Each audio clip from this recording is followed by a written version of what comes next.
एक राजा ने अपने सैनिकों को सड़क के बीच में एक बड़ी चट्टान रखने के लिए कहा। चट्टान को बीच सड़क में रखवा कर राजा ने अपने सैनिकों को छुपकर उस चट्टान पर नज़र रखने के लिए कहा कि देखना उस चट्टान को रास्ते से कौन हटाता है। लोग उस जगह पर आते और जाते, लेकिन किसी ने भी उस चट्टान को रास्ते से हटाने की कोशिश नहीं की।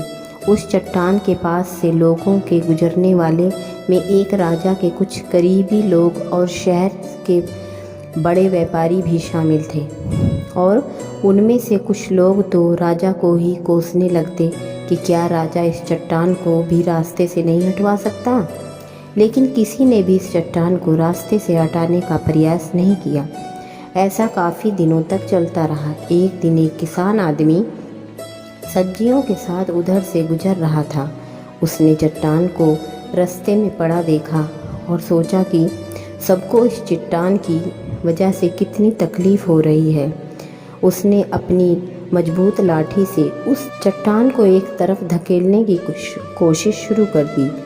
काफ़ी कोशिश के बाद उसे सड़क से हटाने में कामयाब हो गया। चट्टान रास्ते से हटाने के बाद किसान अपनी सब्जियों को उठाकर जाने ही वाला था कि अचानक उसकी नज़र एक पोटली पर पड़ी, जो ठीक उसी जगह पड़ी थी जहाँ से वह चट्टान हटाया था।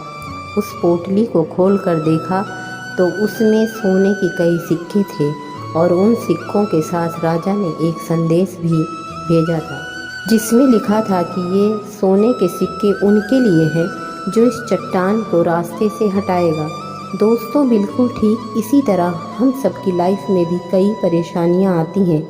कुछ लोग उन परेशानियों से बचकर निकल जाते हैं और कुछ लोग रास्ता बदल देते हैं, और चंद लोग ठान लेते हैं उन परेशानियों का हल निकाल कर, लेकिन और ऐसे लोग मुश्किलों में संभावनाओं में छिपे अवसर खोज लेते हैं। मजबूत इरादे और नेक दिल के साथ किए गए कोशिशों के परिणाम हमेशा ही अच्छे आते हैं। इसलिए जीवन की परेशानियों से घबराओ मत, बल्कि उन परेशानियों को हल करने की कोशिश करते हुए जीवन में के सफ़र में आगे बढ़ते रहो।